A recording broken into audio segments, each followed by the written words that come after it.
18 अक्टूबर 2021 को सारा मीडिया कश्मीर को कवर कर रहा था और हर अखबार और टीवी चैनल्स पर यही मुद्दा चल रहा था कि माइग्रेंट वर्कर्स और माइनॉरिटी से जुड़े लोग अब बंदूक के निशाने पर हैं और सरकार इनकी सिक्योरिटी के लिए किस तरह के इंतजामात उठा रही है। इन खबरों के बीच कश्मीर से एक बहुत बड़ी खबर हमारी आंखों से ओझल होकर रह गई। कश्मीर के राजभवन में यूटी इंतजामिया ने दुबई की एक बहुत बड़ी कंपनी डीपी वर्ल्ड के साथ एक मेमोरेंडम साइन किया, जिसके तहत दुबई जम्मू कश्मीर के हर सेक्टर में इन्वेस्टमेंट करने के लिए राजी हो चुकी है। और डीपी वर्ल्ड दुबई की एक सरकारी कंपनी है जिसका कंट्रोल वहां के रूलर शेख मोहम्मद बिन रशीद अल मखदूम के पास है। श्रीनगर में प्रेस कॉन्फ्रेंस के दौरान कंपनी के चेयरमैन सुल्तान अहमद बिन सुलेमान ने कहा कि वो आने वाले वक्त के चैलेंज से वाकिफ है और इन चैलेंजेस का सामना करने के लिए तैयार भी है, ताकि जम्मू कश्मीर को भारत के दूसरी रियासतों के साथ जोड़ा जाए और यहाँ पर लोगों की इक्तिसादी हालत बेहतर हो सके। दफा 370 के हटने के बाद ये कोई पहली फॉरेन इन्वेस्टमेंट जम्मू कश्मीर में होगी। MOU के मुताबिक दुबई इंफ्रास्ट्रक्चर, मौसलात, रोड कनेक्टिविटी, हेल्थ, एजुकेशन और दीगर सेक्टर्स में सरमायाकारी करने के लिए तैयार हो चुकी है। अगर आप अखबारात में इस खबर के बारे में पढ़ रहे हैं तो आपको एक आम खबर नजर आएगी, लेकिन खबर उर्दू की आज की कवर स्टोरी में हम आपको इस खबर के पीछे एक बहुत बड़ी खबर के बारे में आगाह कराएंगे। दरअसल दफा 370 की मनसूखी के बाद भारत बैनुल अक़वामी सतह पर काफी कोशिश कर रहा था कि इसके फैसले को बैरूनी ममालिक तस्लीम करें।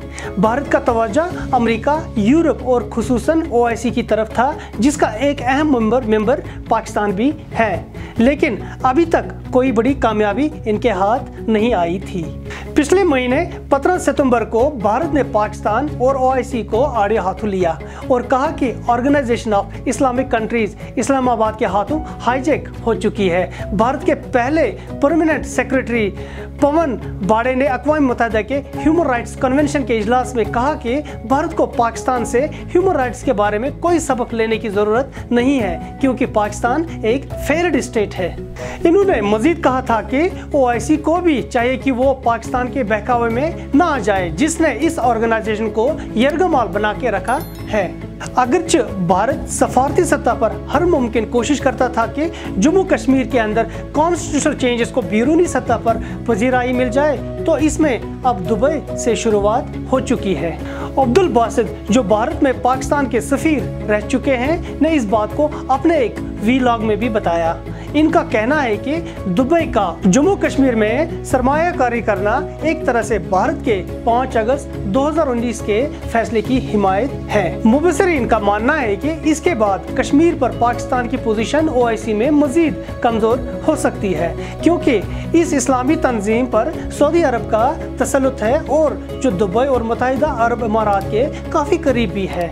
सऊदी अरब खुद भारत में $100 बिलियन की सरमायाकारी करने जा रहा है, जिसका ऐलान सऊदी क्राउन प्रिंस मोहम्मद बिन सलमान ने 2019 में भारत के दौरे के दौरान किया। तज्जियाकारों की यह भी राय है कि भारत की कोशिश यही रहेगी कि ज्यादातर मुस्लिम ममालिक जम्मू कश्मीर में सरमायाकारी का ऐलान करें, जिससे सफारती सतह पर 5 अगस्त 2019 के फैसले की इसे पजीराई मिले। आज की कवर स्टोरी में बस इतना ही। अगर इस तरह की मजीद स्टोरीज आप देखना चाहते हैं तो आप हमारे YouTube चैनल को सब्सक्राइब करें और अपने होस्ट आसिम मोहिद्दीन को इजाज़त दें।